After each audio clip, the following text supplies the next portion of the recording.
Morning, this is what we are cooking today. Seabass, and I have the ingredients here ready with me.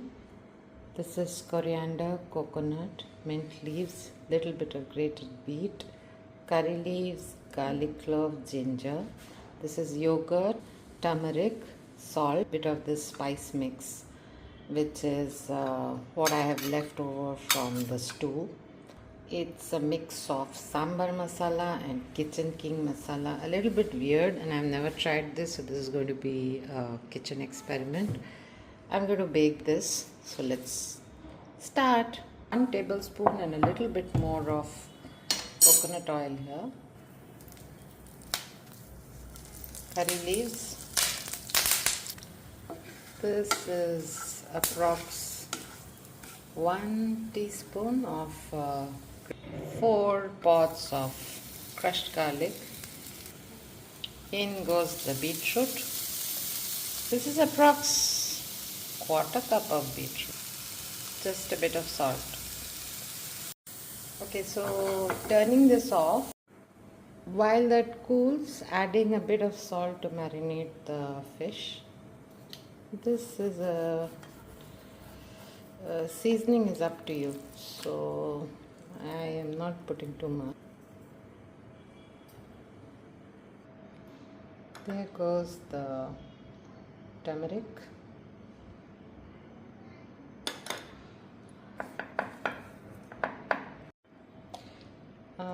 Making a paste or a sauce. Just a couple of coconut chunks here. 2 small pieces of kokum.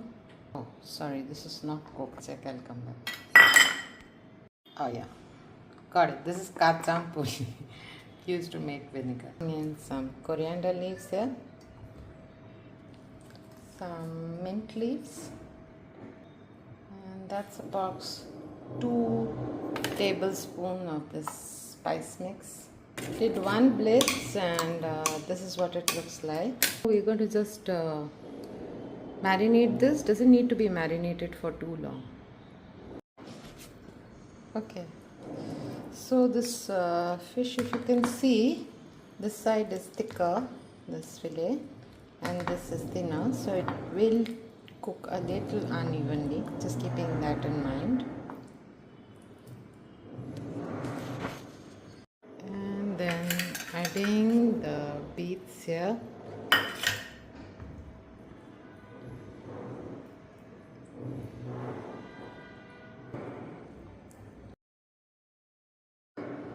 I'm using a spoonful of ghee. I should have, sort of done this before for the dish to avoid sticky. Okay, putting this now in the micro.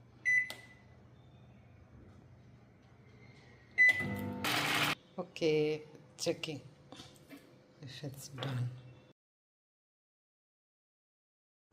Checking.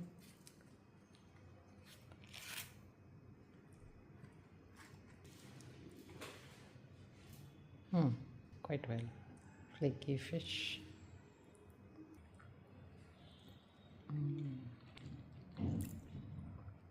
Very nice.